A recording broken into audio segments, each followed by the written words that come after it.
welcome to the program Agenda. You are watching us via Signal TV channels 8 and 250, as well as the Facebook platform of One News PH and on YouTube also. Okay, today is August 4th, 2020. It's a Tuesday.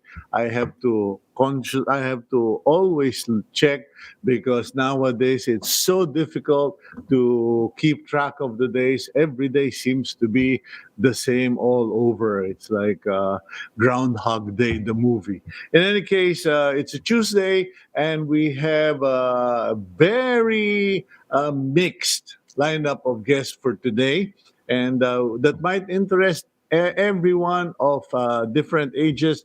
Secretary Fortunato De La Peña of the Department of Science and Technology will be joining us to clarify, primarily to clarify that report that he's the highest paid government official, and of course also to keep us abreast on what's happening with all the research, the technology that the DOST is funding and helping, giving life to, and developing. Then we will also be speaking with Dr. Anthony Tony Leachon, our regular here on Agenda, to find out now that Metro Manila, Mega Metro Manila is under MECQ, what is the best thing to do? What should physicians and the citizenry do moving forward? Because this is not just supposed to be timeout; it's also supposed to be catch up. And then we will also speak to Mayor Mario Reyes of Coron, Palawan. I know a lot of you out there have been to Coron. I myself have been to Coron. Actually, I spent 7 years in and out of Coron, Busuanga, building two resorts.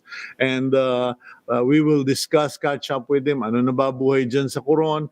And last but not the least, I hope to speak to a young lady who I actually saw growing up, going to school in the same school that my daughter went to, but has become a very impressive, very professional vlogger and well,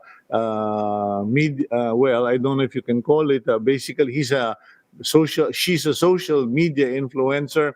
We'll be talking to Janina Vela.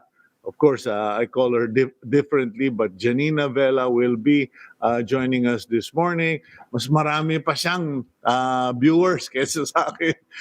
Sobrang galing nitong batang to. Okay, but before all of that, let's go to the news and major stories on the front page of the Philippine Star. Here are the stories from the front page of the Philippine Star. Palace clarifies President Rodrigo Duterte's tirade against health workers over a supposed revolution, saying that it was really directed at opposition leaders and critics in general.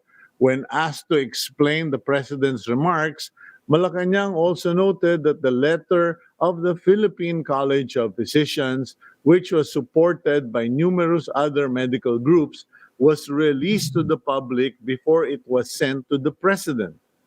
In his speech Sunday, President Duterte appeared to chide the health workers while promising them additional benefits and granting their plea for tougher quarantine restrictions, placing Metro Manila and nearby provinces in modified enhanced community quarantine starting today until the 18th of August. With modified ECQ or MECQ in place, the Trade Department says recently opened businesses such as dine-in restaurants, barbershops, salons, and gyms would have to temporarily close again. These businesses were given the go signal to open last August 1 as the interagency task force approved the recommendations of the Trade Department. With this setback for businesses, Trade Secretary Mon Lopez hopes that this 2-week MECQ will break the increasing trend of COVID cases and thus will soon allow small and medium enterprises to operate again. On why we have modified ECQ instead of the stricter ECQ, President Duterte says, "We no longer have the money." The president explained that the government can no longer provide cash aid to people, which would have to be necessary under ECQ. Duterte also said that even with modified ECQ in place, quarantine measures should be strictly implemented at the barangay level. In other news, newly appointed Armed Forces of the Philippines Chief Lieutenant General Gilbert Gabay wants to use the anti-terrorism law to regulate social media. During a virtual press briefing, Gapay said this would curb radicalism and recruitment of the youth to terrorism. To achieve such, Gapay said he would be including specific provisions in the implementing rules and regulations of the law. The Justice Department, meanwhile, says it is too early to say whether the anti terror law can indeed regulate social media. More than 20 groups have filed petitions against the controversial law before the Supreme Court. And those were the major stories in the front page of the Philippine Star. I think we're going to follow up on that story concerning the Lieutenant General Gilbert Gapay because I don't really, because of all this thing with COVID, I've lost track of what's been going on. But just because you've been appointed doesn't necessarily mean you are. In terms of what General Gapay's new position is, because I don't know if he still has to go through the Commission on Appointments, if he still has to be checked. But judging from this particular news, I think maybe the new chief of AFP chief should medyo ika nga nila hinahinay muna because I'm sure that will surely get him in front of the Senate and people will probably start asking him about his sentiments. Medyo controversial kasi yun yung dating nun. So, medyo delikado siya dyan. Okay, in any case, we'll find out. First, will that, if he hasn't been confirmed by the Commission on Appointments, will this kind of statements block his appointment, delay his appointment, or put him in a semi boiling pot of water being questioned by the opposition in the Senate and maybe even in Congress. Okay, let's move forward to today's program. And for starters, let's go to the Secretary of the Department of Science and Technology. He served in the agency in various capacities, including Undersecretary for Scientific and Technological Services. He is also a former professor of the University of the Philippines. In other words, hindi po political appointee laang si Secretary Fortunato De La Peña. Medyo matagal-tagal na siya dyan sa DOST and in the field of science and technology. In fact, I think he's probably one of the few and rare individuals who really has a track record in the field. Let's welcome Secretary Fortunato De La Peña. Good morning, Mr. Secretary. Good morning, Sito, and good morning to all our viewers. Okay, alam mo, Secretary, during the time of COVID, we've always focused on the projects, technology, and advancements that your department is trying to push forward. But for some strange reason, bakit biglang nadyaryo ka na pinag-uusapan sweldo mo? Hindi ba tagal-tagal mo na dyan sa DOST? Bakit? Oh, there are two reasons why my salary is higher than the rest of the cabinet members. One, I was given a civil service award, Dangal ng Bayan, in 2005, and that entitles me to a salary one rank higher than the rest wherever I go in the government. Okay. And secondly, since I work at the OST, I am considered to be a science and technology worker covered by the Magna Carta. And one of the benefits there is what we call longevity pay. So the longer you stay in public service in science and technology, there is always an additional small percentage added every 5 years. And since I have been serving already for 46 years, that longevity pay has built up. Okay. Mabuti nililiwanag mo. It's good that you clarify that because no, seriously, Yeah. we didn't know. I've never heard of, itong dangal ng bayan na thing na binibigyan Award. kayo ng award. Sorry, no, kasi I don't know what to call it, so I call it thing. Oo. In any case, so the award itself gives you an automatic compensation, one rank One rank higher higher than all the than the cabinet rest. members, di ba? Tapos Yes, yung yes. longevity pay, ano ka mo, 46 years ka na? Opo, kasi my service at the UP College of Engineering as professor is considered also a service to science and technology. So since I started 1973 pa, and Hmm. I only stopped for 2 years during my retirement period, my cumulative public service to science and technology is 46 Mhm. years. Okay, so kumbaga sa tagal ng panahon, every time there is an improvement in the salary or compensation system of government, it becomes beneficial to you because matagal ka nagsilbihan, ha? Parang ano yan, parang Oo. loyalty award. Yeah, parang ganon, exactly. Oo, kasi hindi madaling magsilbi sa gobyerno kahit anong administrasyon, hindi madali. In any case, so how did that affect you nung when these stories, first we kind of wondered why suddenly it was diverted to you. And number two, I'm Mm. wondering anong naging reaction ng mga tao around you? Bigla bang dumami ang kamag-anak mo? Hindi naman, merong mga nag-comment na sabi lang, "You deserve it," sabi gano'n. Aha. Eh, hindi ko na alam yung mga kung may negative comments, but sanay na ako kasi every year halos, lumalabas 'yan. There was only Mm. one last year na nalampasan ako ni Secretary Cusi yata, pero even the previous year gano'n na nga because of my one rank higher salary. And since Mm. most of the cabinet members naman, except a few, did not, ano tawag dito, maybe do not have that kind of benefit. Yeah. Okay. Now, forgive me for asking, pero siyempre, my concern is not just you, but the entire department and if I can call it the industry. Kamusta naman po ba ang compensation for scientists and technical experts or workers in the government as a whole? Well, we have to follow the salary standardization scheme. So basically, yun ang mga pagkaka-increase for several years dun sa salary standards has actually improved the situation. Ano? In fact, the turnover is what I will call normal. Ano? It's not extraordinary.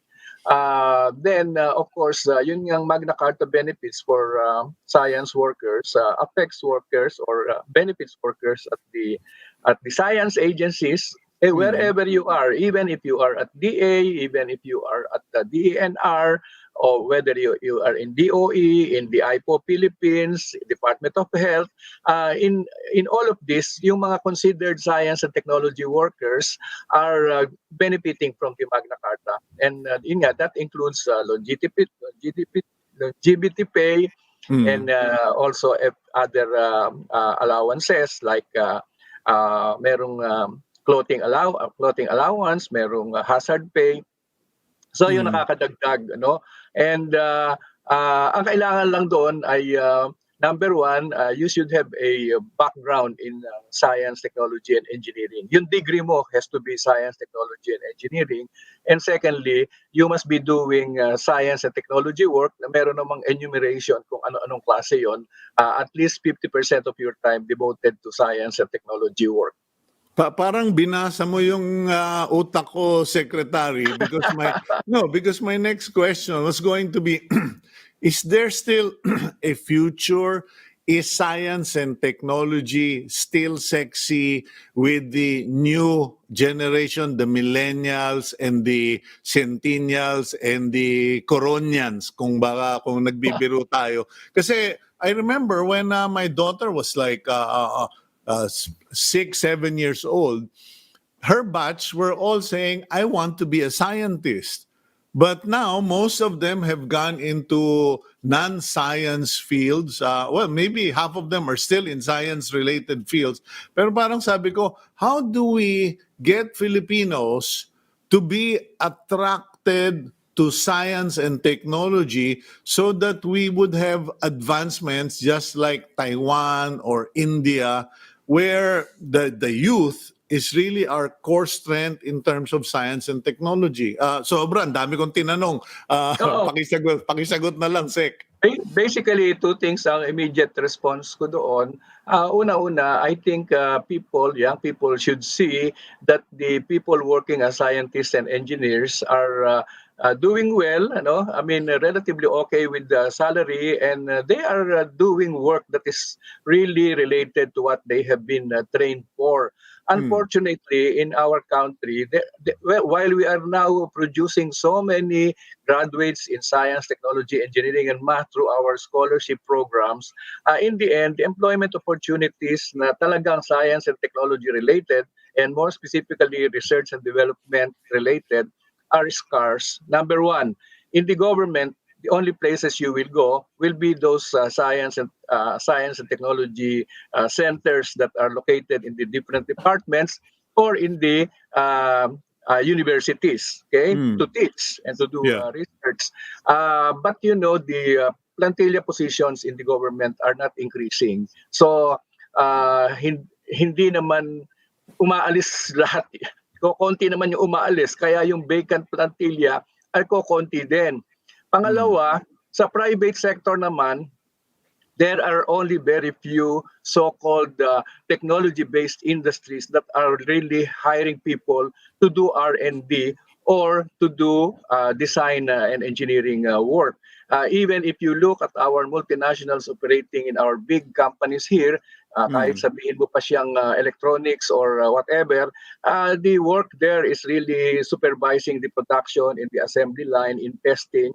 And some of our I mean, very interested people, young people in science and technology or R&D, parang hindi naman yun ang hinahanap nila. So, well, either they get that kind of job or get other kinds of jobs. So, ang aking ano dyan, well, of course, hindi ko naman masabing madagdagan sana yung plantilla positions dahil napakahirap through our system na makahingi ng dagdag na positions. Pero sana yung mga ma-attract nating investors, hopefully when the new normal comes, ay yun namang mga investors na talagang nandun sa technology-based industry. So ang malalaki kasi nating mga investment sa Pilipinas from our Filipino capitalists are still in real estate or in other very, shall we say, traditional investments. And pangalawa naman, ang isang nakikita ko, alam mo ngayon, ang daming parang biglang naging interesado sa science and technology. Maybe because of some media mileage that we are getting this time. Unlike before na kami pa yung naghahabol sa media just to feature our projects. But now, madaming interviews. So, okay yun.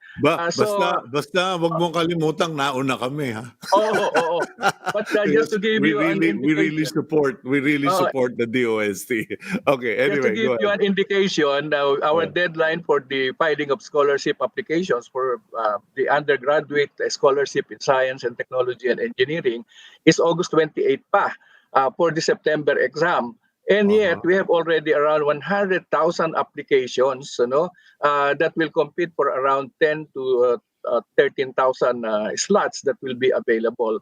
If you look at the figures that we have when I came in about more than 4 years ago, the figures were only siguro around 40,000 or 30,000 applying for the scholarships. Of course, the slots then were only around 5,000. But to me, there is really growing interest.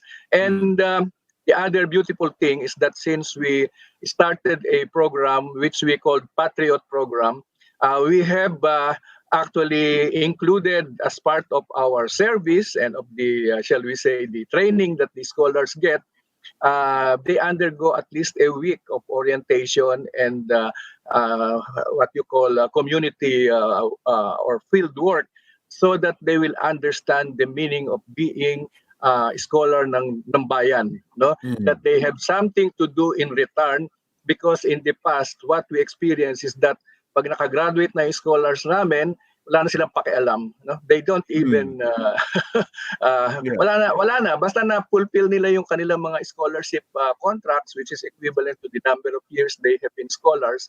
Wala na silang sabihin na natin Siguro, yeah, commitment. siguro secretary kasi scholar ng bayan din ako, no?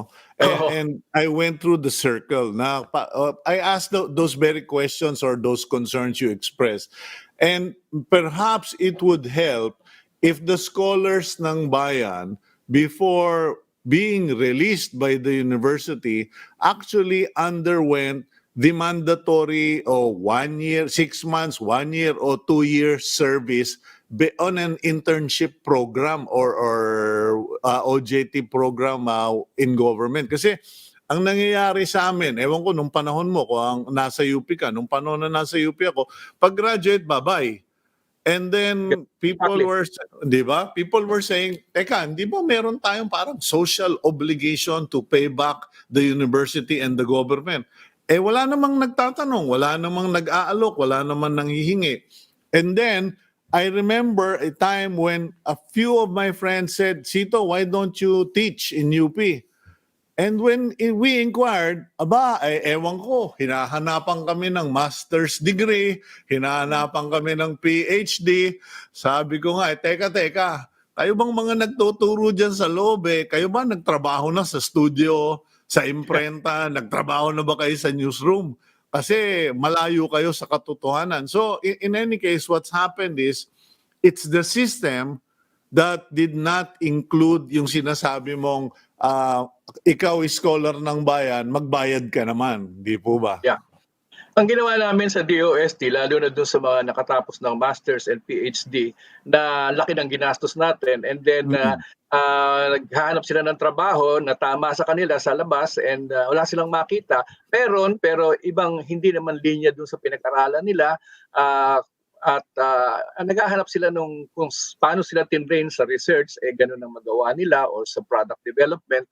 And so ang ginawa namin, nag-create na rin kami ng parang isang temporary career program which they can enjoy for a maximum of 5 years. Hopefully, within 5 years ay makakita na sila ng magandang placement. So ang tawag natin dito ay Career Incentive Program, para siyang fellowship program, and we assign them to research institutes that are really badly in need of manpower. They get an extra higher salary because they are already MS and PhD. And maganda kasi usually within 2 years time, nabibigyan sila ng priority for whatever vacancies may be available. So yun, but that is only a parang stopgap measure, Naalala ko nung Vice President pa ako sa UP, nung time na ang papa mo pa ang nag-agon sa Pasko. Dinong students. And we were toying with the idea of requiring our scholar ng bayan to do some work service. Lalo na yung mga nag-enjoy ng full, tawag doon, yung financial benefits, may allowance pa, di ba? Full scholar. Ang tatandaan ko, ang immediate feedback ng mga bata tungkulin ng bayan na pag-aralan kami. Hindi. Yung alam mo, pagbata, mga ganon. Pero pag medyo nagkakaedad na, nagkakaisip na rin. Pag nakatikim ka na ng 4 na taon sa UP, pag hindi ka pa nagkaisip, wala kang silbi. In any case, Secretary, my next question is, who should orchestrate all of this, the development of science, technology as a career path, as a gene pool, a bed?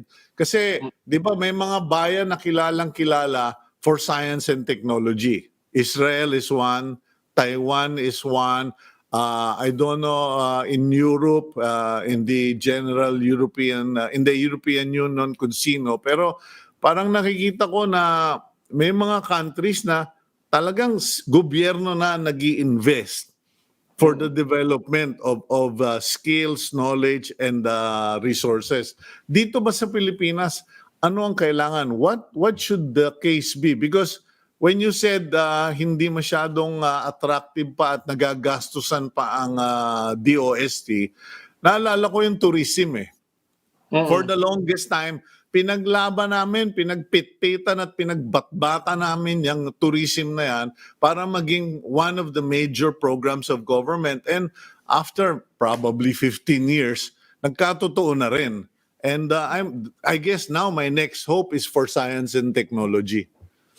Yeah, actually, ay malaki responsibility ng Department of Science and Technology diyan. Although ang aming limitation, of course, yung resources na binibigay sa amin as our budget, ano. So, for example, this year, actually 2 years na hindi masyadong nag-move yung budget namin at 21 billion.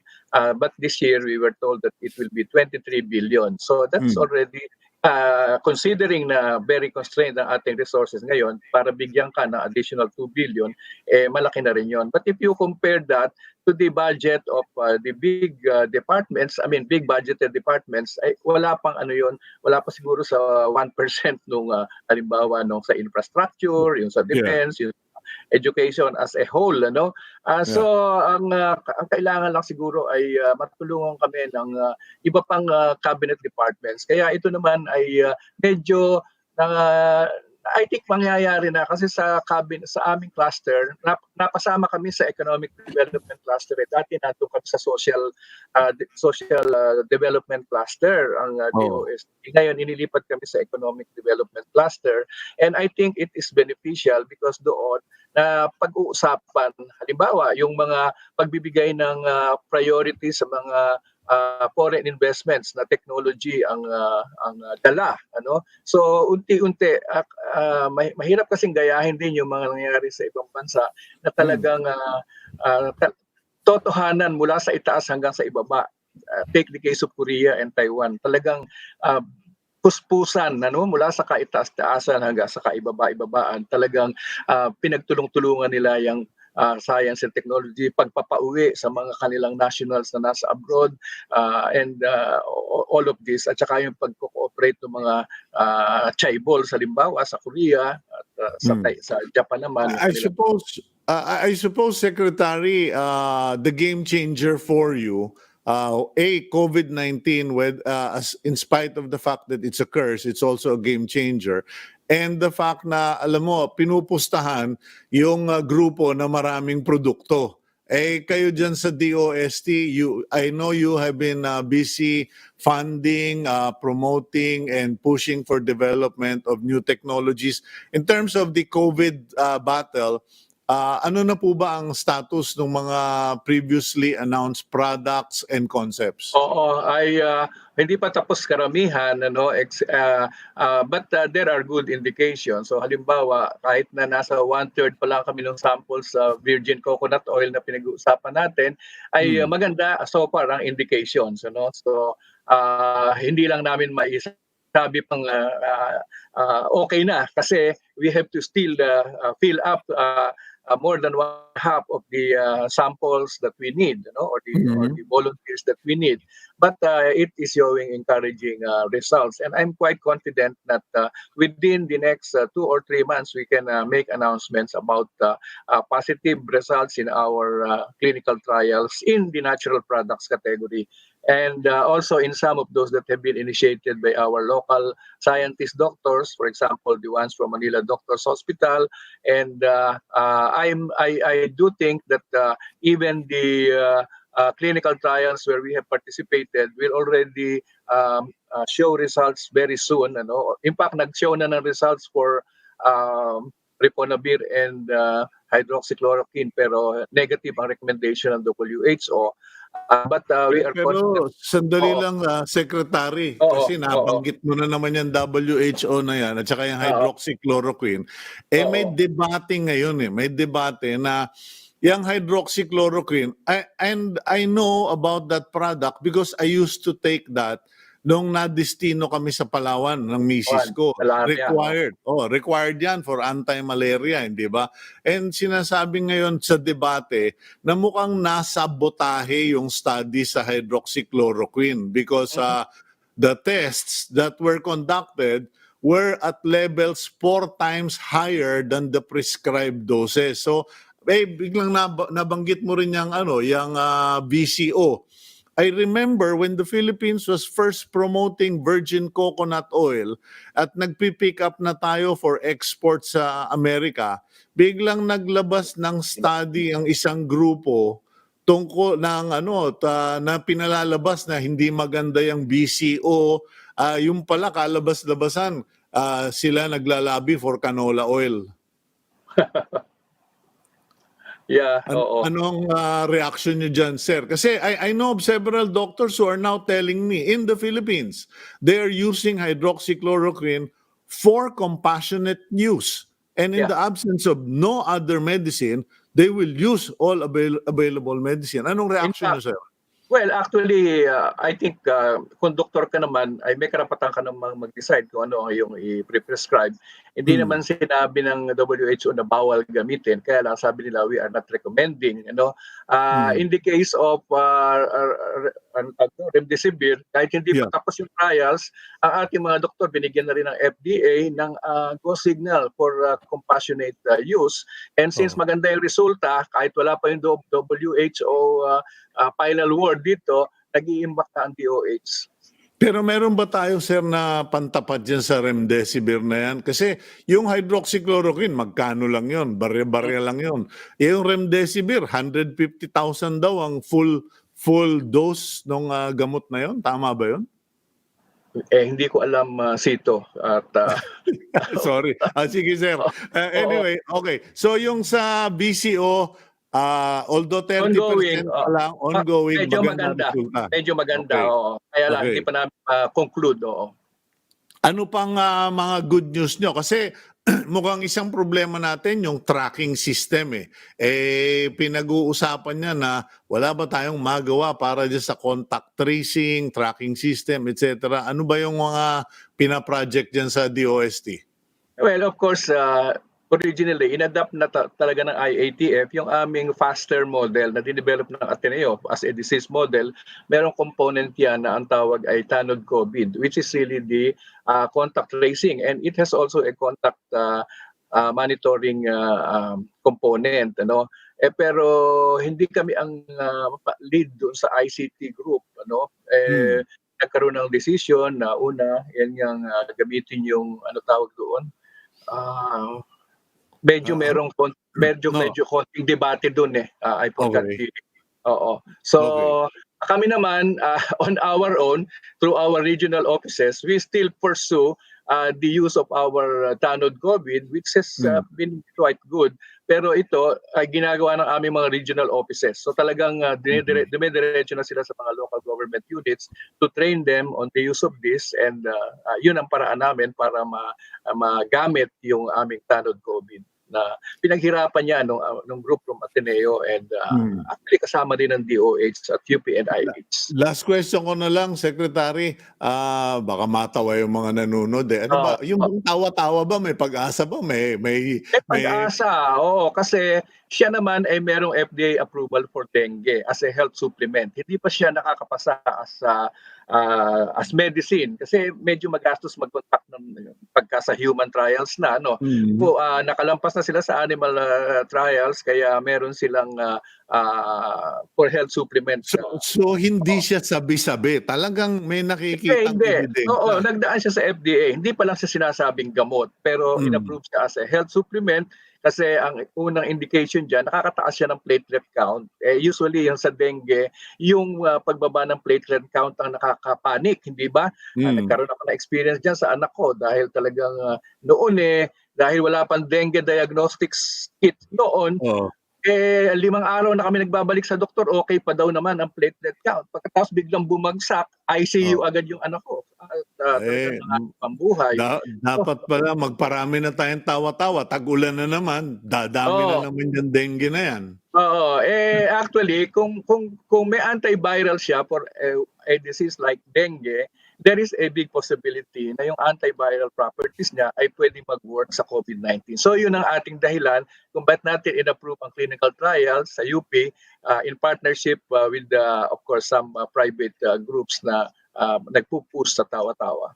Okay, mantakan mo yan. Tawa-tawa sila dyan sa tawa-tawa. Yung pala, antiviral component Oo, pala. oo, oo. Pero next time siguro, gusto kong pag-usapan natin yung mga inutos sa amin ng Pangulo sa SONA, ano? Oo. Kasi merong mga instructions sa amin on certain things like papaano natin iaangat yung mga enterprises natin para Mm. maka-adjust sa new normal. At saka yung isang utos din na tatlo kami, yung DICT at saka ang Department of Justice at DOST, kung paano magagamit yung mga unused or yung mga frequencies sa TV Ay nako, for public good. kung sinabi mo kaagad yan, di binigay ko na sa iyo yung buong programa. Anyway, schedule Sige, ka na schedule natin, next step. Sito.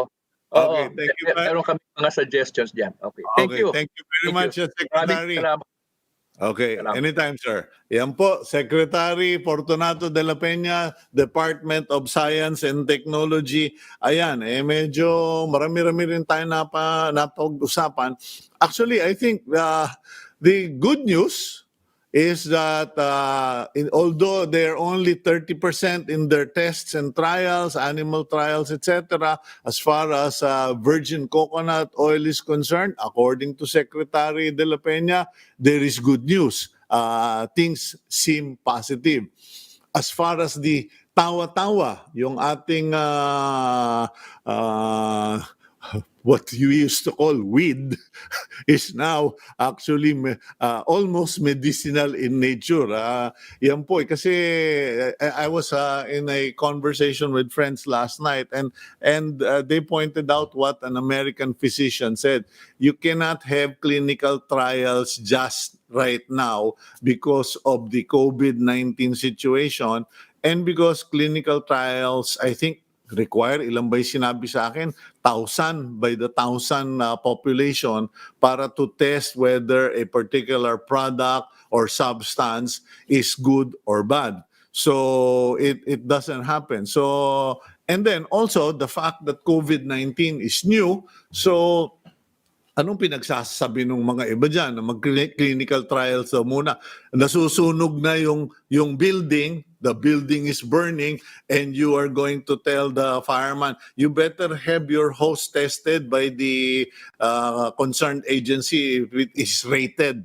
Medyo, hello, as some people said, we will use whatever is available for compassionate purposes or whatever, we will use it to save lives. In any case, that's good news from the DOST. We'll move on. We'll just go for a quick gap, a quick break, and after we return, let's move to our next guest. Palagay ko tourism yata yung ating magiging susunod na bisita here on Agenda.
I'm Cito Beltran, and in case you haven't subscribed to Signal TV, please do so if you are a fan of the NBA, because they are on Signal TV, and I'm sure you will enjoy that feature of Signal TV. In any case, let's move forward with our interviews. Bago po tayo mag-tourism, medyo medicine pa rin tayo ng konti. Just a few clarifications, quick questions to Dr.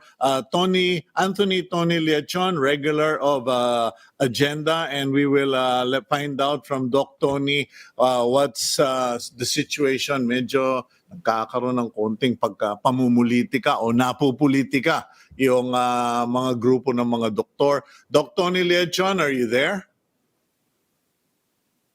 Okay, I think there we have a connection. Doc Tony, good morning. Ay, good morning, Sito. Good morning. Okay, medyo bitin yung ating usapan kahapon, but apparently after after about 12 hours or so, biglang nag-clarify ang Malacanang at nagsabi that the reason pinili nilang MECQ instead of the requested ECQ ng mga physicians is because wala nang pera. Wala na silang pera na ipapamigay para sa Social Amelioration Fund. Now, ano ang reaction or nagiging concern ngayon ng mga doktor? Kasi mukhang napupolitika din. Parang lumalabas na mga rebelde kayo or mga pasaway or whatever. Yung mga insinuations. Kasi parang nagtampo si Presidente sa mga doktor. Let me clarify that, Sito. Nung Friday night, tinawagan ako nung public affairs coordinator nila. Usually kasi nagsasalita dyan yung, alam mo naman yung PCP, kung sinong president, tsaka yung board. So, wala na ako sa board eh. 2015 pa ako naging past president ng PCP. So, yung PMA niyan, si Dr. Jose Santiago, then si Dr. Maricar Limpin, Vice President, tapos si Mario Panaligan, sila yung President. Ganun eh, sila nagsasalita. Pero nasa Council of Elders kami ni na Dr. Eugene Ramos, Secretary Cabral, mga past President kami. So, we have supported namin yung grupong yan. So, what I did lang is to organize lang some of the media friends to look at the Zoom meeting. But they gave me the manifesto, and I agree with the manifesto. Ngayon lang, siyempre ang mga doktor nasanay since 2012 na pagka mayroong pinaglalaban, they do it in press conference yung every Tuesday sa PCP. If you remember that sa Annabelle's dati. Kasi na-articulate to kasi pagka nasa isang press con ka, rather than mag-i-issue ka ng press statement eh. And it was siguro yung context na parang press con siya, na parang na-perceive siya as something na nag-o-oppose to anything. Actually, 8 years na namin ginagawa ito yung ganitong klase. So it's a regular practice of the PCP. It has been the practice of PCP that in a major matter, they hold a press conference. Press conference, oo. Okay, ngayon, sorry Doc Tony kasi tight yung ano natin ngayon. Okay lang. The next question is, kasi nabanggit mo, nakasama naman sa board or sa grupo si Secretary Esperanza Cabral. Now, nasagap ko rin na sinasabi ng Malacanang na one of their advisors or people they consult with is Secretary Cabral and some other former secretary of the DOH. Ang tanong ni Presidente, I think, I'm just assuming it, why didn't they come to me first? Why didn't they talk to me? Ano ang problema na hindi sila lumapit? Kasi gumawa na ako ng column to answer that issue. Pero I want to know the real story. Why did, parang sabi, sinute muna ninyo sa press conference, hindi man lang ninyo inintay mabasa ko yung sulat o yung manifesto. Ang story niyan, sumulat na pala sila niyan 2 or 3 months ago to Secretary Duque. Hindi napakinggan. Tapos yung kanilang letter not addressed to the President but to the IATF, kay Mhm. Secretary Duque at kay Secretary Galvez. Mhm. But after 1 hour, tinumps down kaagad ni Secretary Roque. 'Di ba lumabas yung, particular article na yon.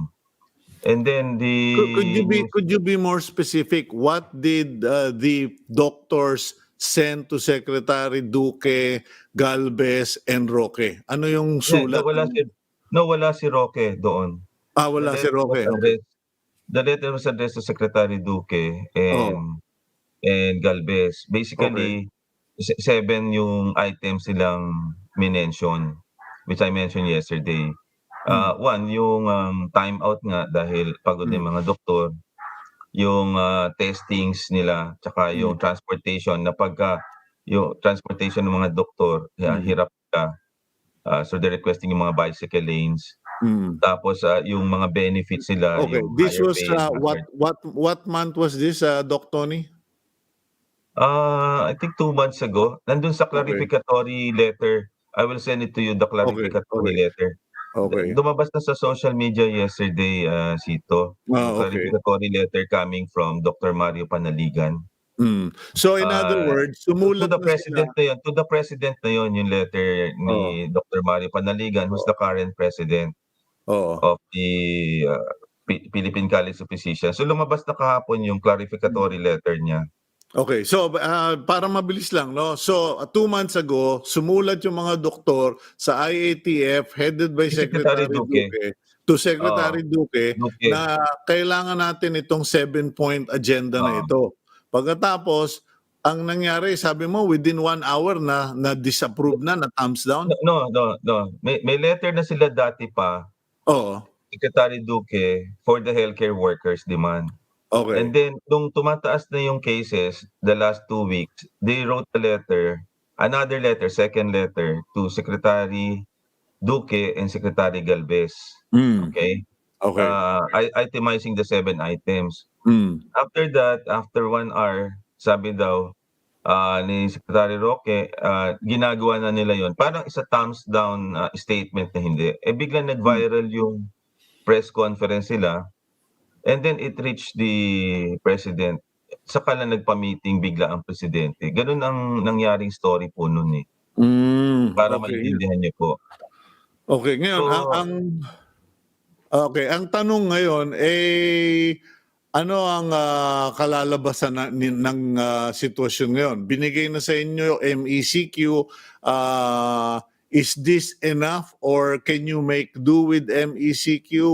Will it give our health facilities and frontliners enough opportunity para makarecover at mabawasan? Kasi sabi naman nung sila Ranjit Rai at nila Guido na bababa naman daw by about 50,000 yung projection because of MECQ.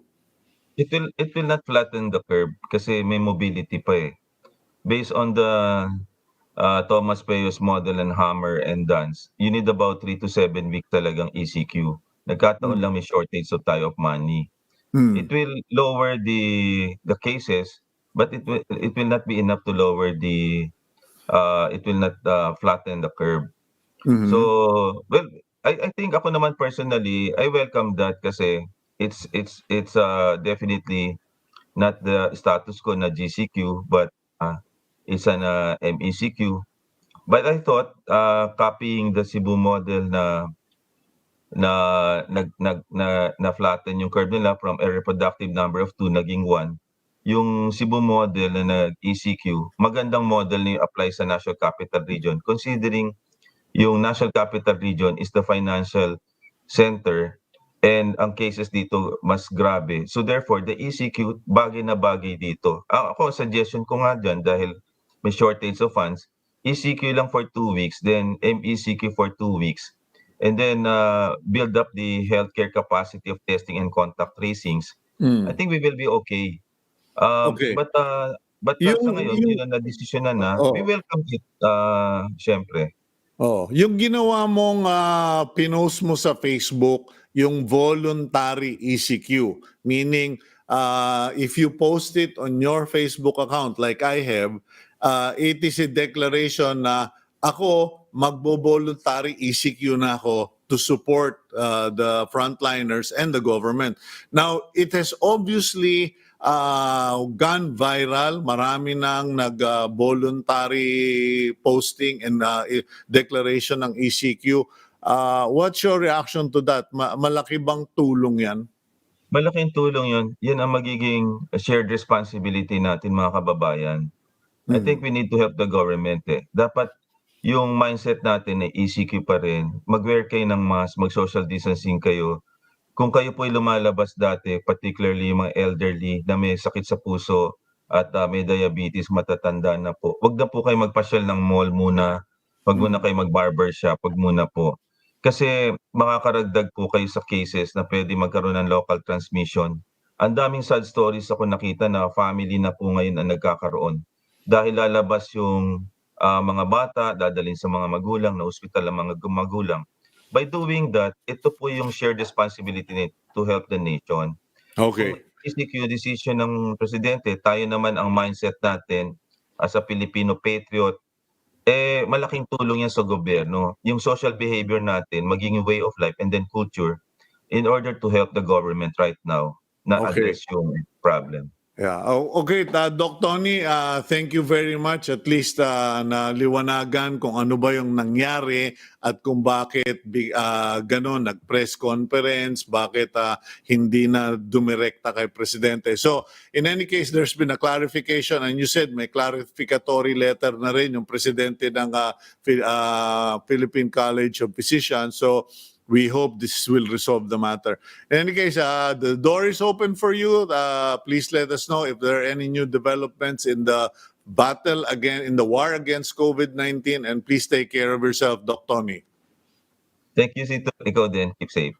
Okay, that's Dr. Anthony Leachon. Ayan po, no, si Doc Tony nagpaliwanag. And that was our presumption. Ang presumption namin palagay ko baka nagkaroon na sila ng prior experience na sumulat sila na nahindian sila. Ngayon medyo malala na ang sitwasyon. So wala na, press conference na tayo kasi kung dadaan pa natin sa bureaucracy, hindi naman aabot kay Presidente. Yan nga po yung sinusulat ko doon sa column ko sa Philippine Star, Mr. President, find out why.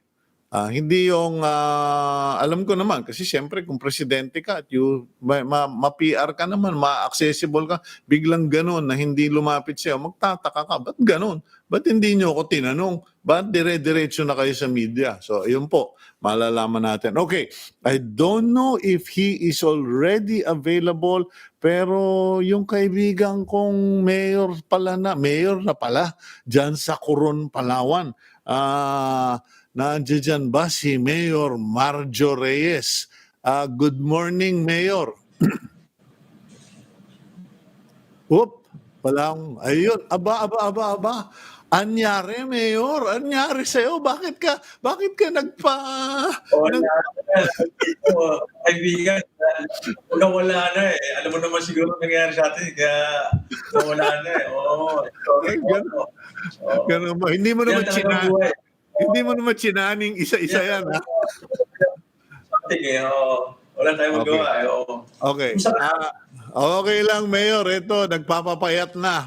Matanong ko lang, no, number one, kamusta na ba dyan sa Coron? Kasi sa totoo lang, dapat pupunta kami dyan nung March. Wala, tinamaan tayo ng ewan. So, balita ko raw, may mga nakakapunta na dyan sa Coron. Yes. Meron na tayo mga LSI na mga dumating since na barko lang yan, barko lang. Wala pang by plane, okay? Barko lang yan. And then, meron na dumating. Sa ngayon, meron tayong 500 more or less na dumating. Okay? So, LSI. araw lang, parang 152 na meron tayong dumating kahapon. Okay, paano ang ginagawa mo, Mayor Marjo?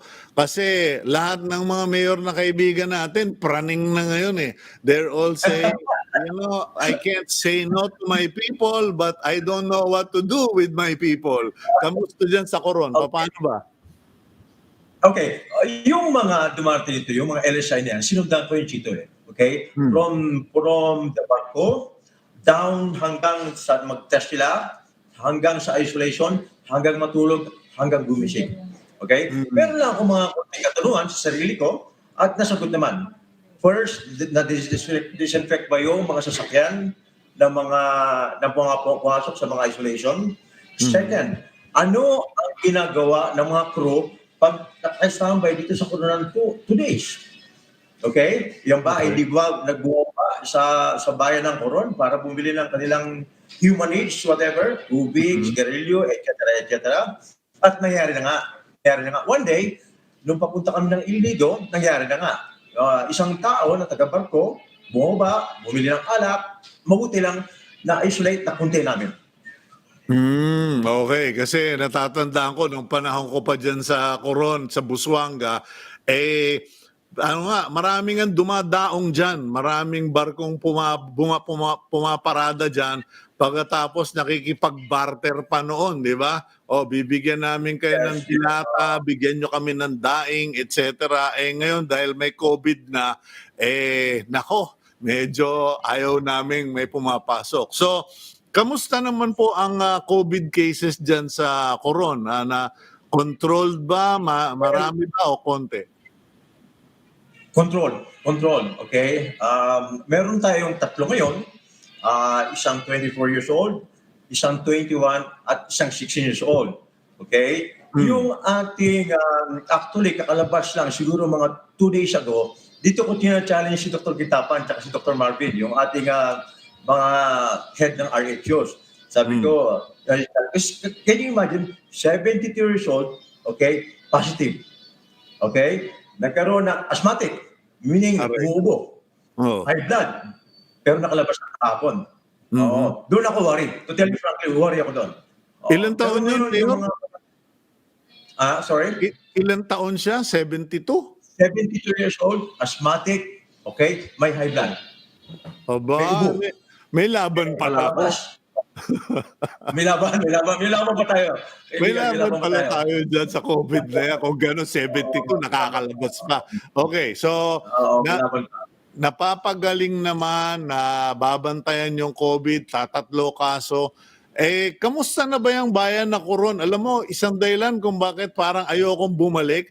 Kasi baka pagdating ko dyan, puro kondo na ang makita ko. Baka puro simento na. Wala na yung mga sawali, wala na yung mga pawid.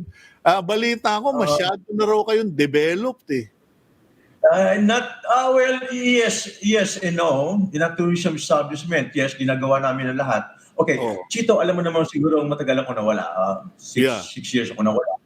At I don't want to blame anybody. Okay? I don't want to blame anybody. Ang sa akin lang, mag-helping hands lang tayo. Maraming dapat gawin sa Coron. Isa na yung ating paglilinis. Kailangan malinis natin ang Coron. About words, kung punuin man tayo ng mga building, mga tourism establishment, kung madubi ang Coron, wala mangyayari. So we have to clean up Coron. Okay. So yung cleanup na yan pati ba yung coastal cleanup? Kasi napatandaan ko nung panahon natin nung tayo ay mga geologs pa dyan, yung dalampasigan kung ano maisip mong gawin, pwede.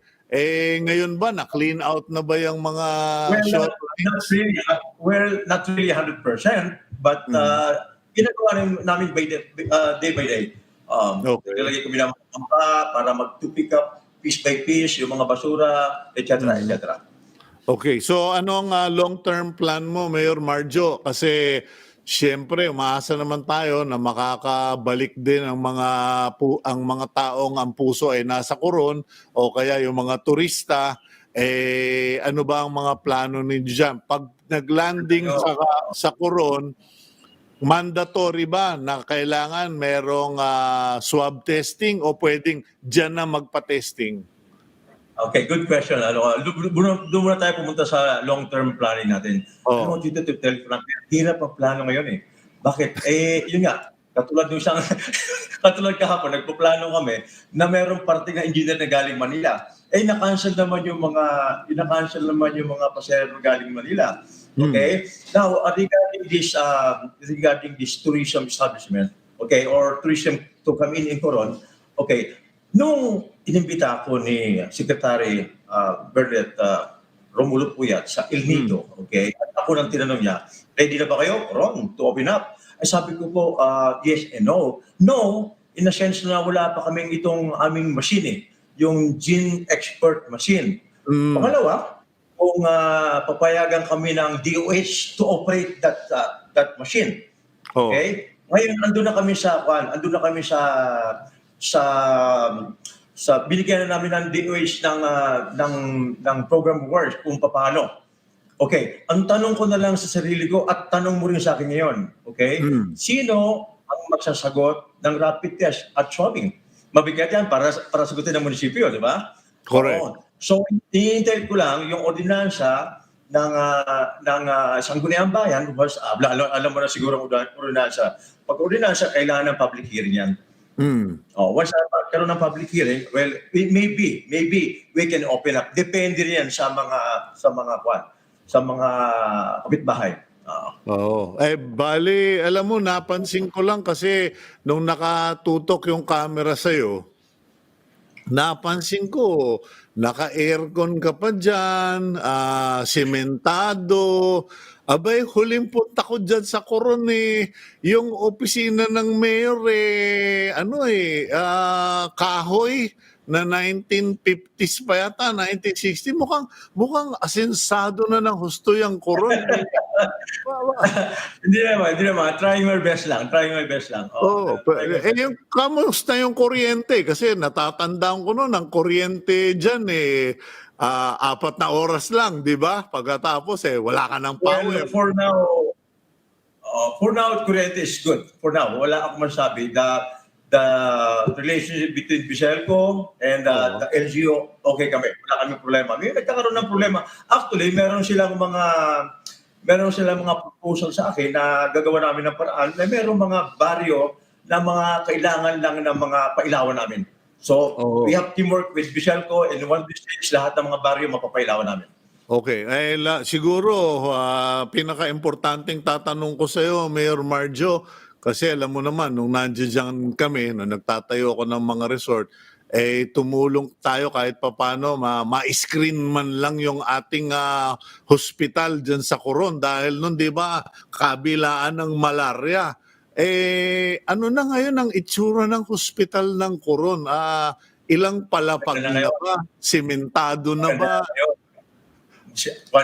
Ibang building na siya, okay? At nagpapasalamat ako kay Governor Alvarez sa pagpagawa niya. Actually, kagabi, naglalakad ako doon sa likod ng hospital at meron tayong ginagawa na yung isolation.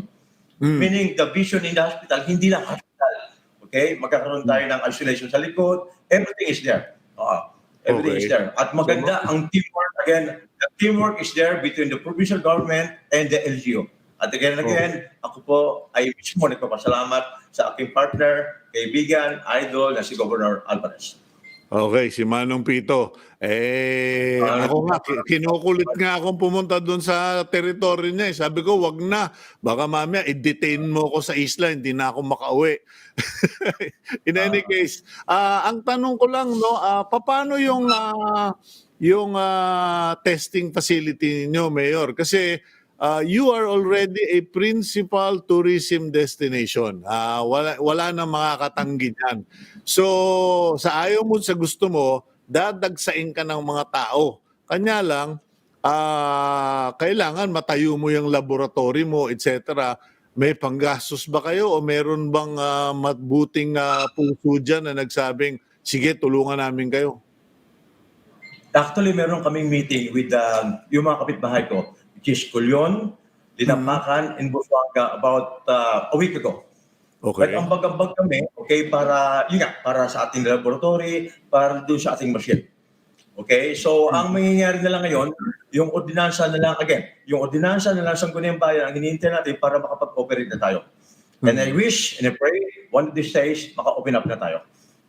Okay. Mga good news naman yan, Mayor. At siguro, panghuli, meron ka bang gustong i-announce? Kasi meron tayong mga kaibigan na dating, mga tiga-Coron, na papunta na raw dyan mga LSI. Nagte-text sa akin kahapon pupunta sa Cavite, sasakay daw ng barko. Sabi ko, good luck sa inyong lahat. In any case, any last message for our viewers, Mayor? We have to stop blaming. We have to stop blaming. Tama na itong mga blaming. Magtulungan na lang tayo. During pandemic, during crisis, we need helping hand. Of course, I don't know kung ano mga religion nyo, but ako yung tao, I always believe in prayers. So we pray together. Okay, aba, nagbago ka na talaga, Mayor Marjo, nagdadasal ka na rin katulad ko, Nagbago na. Okay. Thank you, Yes, sir. Mayor. And Yes, sir. I will tawagan kita one of these days. Maraming salamat, Mayor. Please. Okay. Okay. bye-bye. Yan po si Mayor Marjo, and pasensyahan nyo na kung medyo very casual kami, very informal. Naku po, magsama ba naman kayo on and off ng 7 taon dun mismo sa Coron, at pagkatapos dito pa sa after Coron, medyo alam na namin yung amoy naming dalawa. So ganun lang kami, very casual. But I'm happy. I'm really glad to see that Coron has really improved commercially, in terms of infrastructure. Kasi no nandun po ako, karamihan ng building doon, kung tatawagin mong building, sawali, kawayan, buho. Ngayon, simento na, naka-split type aircon pa. Okay, we'll go for a quick break for commercials, and before all of that, I just want to thank our advertisers for supporting the program. We'll be right back here on Agenda.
You're back on Agenda. Thank you for continuing to watch us. And at this part of the program, I want you to meet a young lady who, I have to be honest, hands down, I was so impressed with her. She's a vlogger, and hindi naman masyadong sikat Meron lang naman siyang 700,000 subscribers on YouTube, 365,000 followers on Instagram, 144,000 followers on Facebook. And this is not from her. This is from my research group, our team. They research this, and she does an average of 3 videos a week. But here's the deal. I got to see one of her videos, and just one.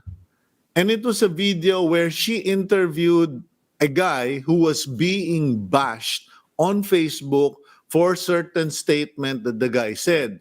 Na hindi naman niya kaano-ano. And then she also talked about the anti-terror bill, and I found out that she had read the entire law and took her, I think, a couple of nights to go through the law itself.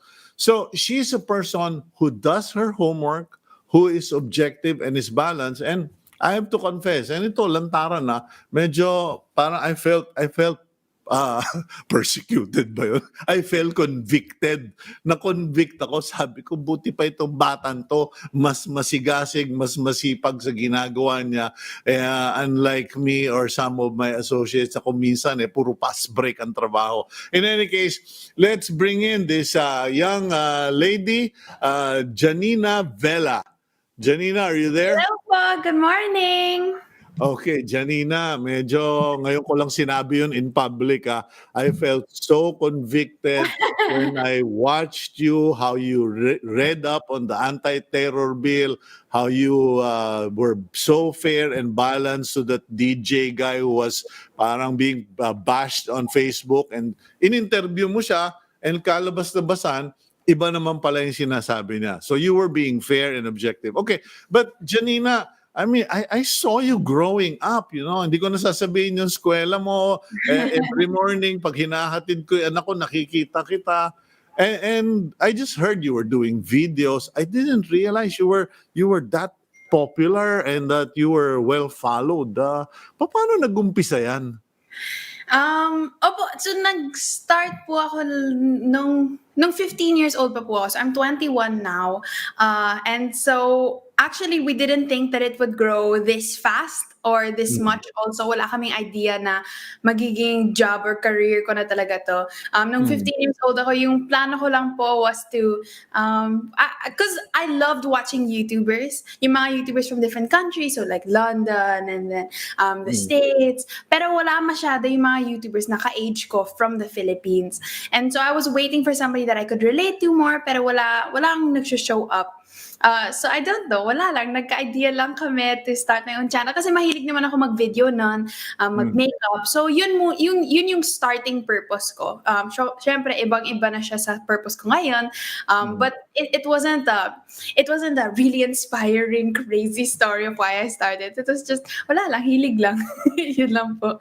Yeah, but I think my generation are now learning from your generation, because we have been working for money and for title, and your generation is doing things because it's fun, because you love it. But how has it changed your life, Janina? How has it changed my life? Well, first of all, thank you for thinking of my generation that way. That's not a usual, I guess, idea of how other generations look at us. So I really appreciate that, looking on the bright side of our determination. But it's changed my life drastically, because from a platform that was just made to express yourself and just to share, suddenly, again, I have a career out of it. And suddenly I am given not just a voice, but more of even a megaphone, you know, a platform where I could speak and I can share and express my emotions, my opinions to people who I've never met before. And I think it's the most beautiful thing. And I think that's what I love about YouTube and, you know, social media. It's that it doesn't really, or, you know, YouTube specifically, because YouTube doesn't really choose what kind of person gets heard or what kind of person gets viewed. It's really a kind of a free for all in a really great way. And actually, I like this video that you're showing now. It's perfectly imperfect. That was one of the projects that we did because of YouTube. It wasn't on YouTube, but it was an offline thing where we decided to take our viewers, talk to them, Yeah. inspiring them through digital, but it's inspiring them in person also. And so that's one of the projects that we did because of YouTube. So YouTube has really opened a bunch of platforms, or opened up the world in a sense to me and my community. How does your community work it out? Because again, going back to my generation, if someone comes up with an idea, another one tries to copy it, and before you know it, there are so many copycats, and before you know it, everyone's fighting, squabbling, and hating. But you guys, you seem to have succeeded in the concept of live and let live. Parang sige lang, do what makes you happy. How do you guys work it out na hindi kayo naghe-hate? Yeah, YouTube is a very symbiotic community in a sense that Mhm. we really take from each other's ideas, and it's really out there. It's like, okay, we saw this person do a haul, and so I'm gonna do a video, and I'm like, oh my gosh, I saw Ray Hermar do this video, and I thought that it was fun. So you can check out her video, but this is my take on it. And so there's always been that kind of, well, also because nothing is new under the sun. Everybody's ideas are kind of a free for all in that sense.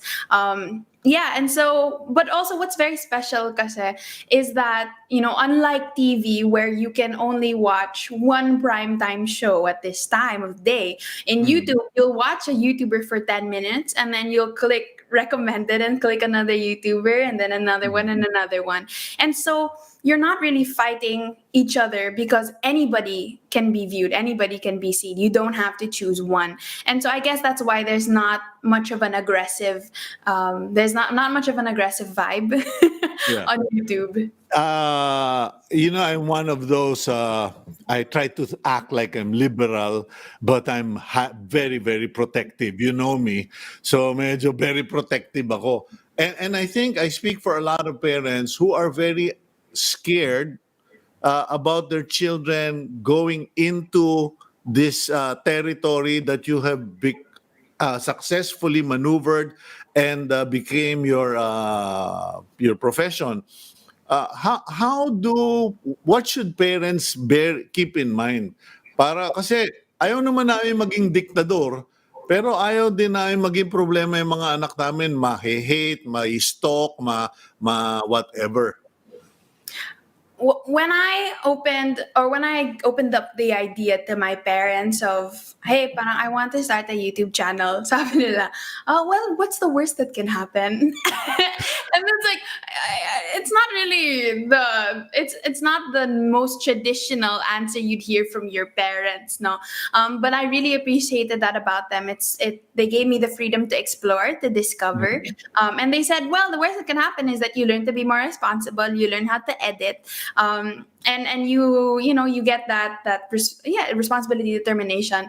And so it was more of, they guided me throughout the process, because also they acknowledged that they were not very knowledgeable on the whole YouTube thing. And so they were honest and, I guess, humble enough to say, oh, Janina, we don't really understand this, like, can you explain how this works? And I'm like, oh yeah, sure.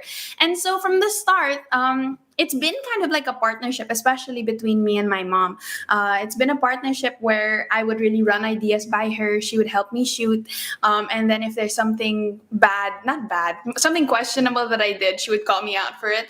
And I think that's one of the most important parts about my career, is that I've always been open to constructive criticism from my parents. I think that's what's kind of shielded me also from a lot of the bashing and the hate. It was having that open and supportive relationship between me and my parents. Okay, but that didn't happen on the day you started YouTube. That has been a lifelong system of your parents raising you, na may constructive criticism pero sinusuportahan ta ka. Correct ba yun? Yes, for sure. And so it basically just opened up to, if they were supportive with me in school, then they do that. If I needed support and singing or something else like that, then they'd support me there. And so same with YouTube. If I wanted to get into that, they supported me there. But the last time I heard about you, before I saw your YouTube thingamajiggy, you were a singer. And I was like, singer talaga yan. Magaling kumanta yung batang yan. Then biglang you became a vlogger. What made you realize that? I don't know. I don't know if you've given up singing, but it seems that you're more invested now on social media. What made you decide to make the shift? Yeah, it was it was a slow realization that I loved having my own voice, because when you sing, eventually I put out my own EP. I have my own songs on Spotify. Shameless plug. But I realized that I started it. Wait a minute, Janina. You're on Spotify? Yes, but Oh, excuse me. Wow. yeah. So and the only reason why I guess rekindled my love for singing was because I started to write my own songs, and so again, that's having my same personality, or that same voice, and being able to express me and who Janina is. So yeah, I started in musical theater, and I still love it 100%. It's just with social media, I love the freedom of it. Okay. Well, that I can see, but I was quite impressed, and I told your dad that I think you are the next generation of serious media professional out there. I was quite impressed that you were tackling stuff like anti-terror bill, ano? Kasi to be honest, nung panahon namin when I was age 21, the only thing in my mind was girls and having parties and living life. But your generation is like, these kids are handling serious stuff. What's the relevance of all of this? I mean, is this really relevant for your generation? Stuff like anti-terror bill, ECQ, MECQ. Parang, are you really invested in this? Yeah, well, in 2019, it was clear to me and my purpose that I wanted to make tangible change. And that's why I actually disappeared for a while, focusing more on doing school talks, focusing more on projects like Perfectly Imperfect, and focusing just more of the behind the scenes, because I wanted to make tangible change. And I realized that could also translate onto YouTube, where tangible change could be made. Through talking about things that affect every single Filipino. And I think that's the key sentence for me, is that maybe at first it was not relevant to my generation, but slowly medyo nagigising kami, realizing that whatever happens in the highest points of leadership to the lowest, it will affect us somehow. And so I think it's breaking that stigma that just because I'm in the younger generation, or just because I'm not as seasoned as other people, it doesn't mean that I can't talk about it, because it affects me just as much as it affects the next person. So it's slowly, I think with social media also, it's having the ability to create conversations on difficult topics, because social media connects everybody. So I think difficult topics are slowly becoming a norm, which I think is actually great. Okay, what are the difficult topics for today's young people? Because when I listen to all these podcasts preaching, I hate to say it, but the one term that keeps coming up is suicide among kids who are 14 to 20 years old and above, and I'm like, why is it such a prevalent problem in the Western world? Now, but here in our country, or in your generation, what are the difficult topics of conversation that everyone needs to confront and address? Yes, I think mental illness is also a very big issue here in the Philippines. And the issue to add on to that is that it's not normalized yet, is that it's not normal to talk about it yet. I think, being somebody who came from that, it was a difficult conversation to have with my family and with my friends, because it's it's kind of weird. It's something you see in movies, you know. But I think again, it's opening up honesty, and also the stigma against what you're feeling, and think that okay, that's a normal thing. And so mental illness and unfortunately, yes, suicide and depression and anxiety, these are topics that we have to start talking about, and we have started talking about through all of these awareness campaigns. But for me, I think the issue right now, because we have so much awareness, I think the issue in regards to mental illness is being aware, yes, but also knowing that you can overcome it. I think sometimes we stop at the awareness thing, and we get so comfortable in just awareness. But I feel like you can still you still have the power to overcome it sometimes, and I think that's something that should be talked about more as well. But in terms of other, anything that trends on Twitter, you just check the Twitter trends and you'll see what the generation is talking about. So whether that be a network shutdown or the anti-terror bill or MECQ, the frontliners, it's actually anything under the sun now is important to anything happening in the country now. One quick last question, but I'm sure I'll be hearing more from you in the future. We'll probably invite you back because I'm sure people would want to hear more from Janina. But are the people of your age wondering about the situation of their parents, finances, security? Should it be something that parents and children or young adults discuss at home? Because it's a reality, but it's like the elephant no one wants to talk about in the room. What about your followers? Is this a concern na pag-usapan yung unemployment, yung income, etc.? Wow, that's a very I've never had that question before. I think speaking on a personal level, I do actually appreciate it when there's that honesty between me and my parents. Just so that there's no awkward, elephant in the room, as you mentioned. It's I think relationships now are, I guess the pandemic could be the best or the worst case for your relationship with your family. And I feel like honesty is a really good step towards creating a stronger bond with your family, especially during a pandemic. And so I've seen it a lot from my subscribers where they're really honest. Oh yeah, my dad is having a hard time. I'm not sure if I can pay for tuition and stuff like that. And I really I appreciate that about their relationship with their parents, that there is that real communication that's happening, and I think that's very important. Okay, well, Janina, I'll have to end it at that. But thank you for joining us, and I thank God, and I mean every word of that. I thank God that He, with your parents, raised you so well, because it gives us hope for the next generation. And I wish you well, and please extend my congratulations to your parents because they've done a wonderful job. Thank you, and God bless you, Janina. Thank you so much po. Okay, that's Janina Vela. Of course, well, hindi ko na sasabihin kasi kilala ko, personal kong kilala yung pamilya. And I'm really just so impressed. And that's what happens when you invest in your children, when you raise them well, when you point them towards where they should live their life. They will follow that path. Even as a child, I saw her, and now as a young adult, as a grown-up, she has followed that path. There is the heart for others. There is the truth in her words, in her thoughts.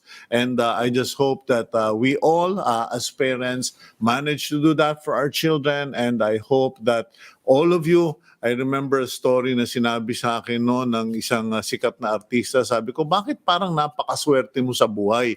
At sabi niya, alam mo, kasi ever since I was a baby, my parents kept praying for me every day. So let's pray for our children, let's pray for the next generation, and let's pray for the nation, the president, the doctors, everyone, that we will all fare better in the days to come. God bless all of you, and please take care. Love you all.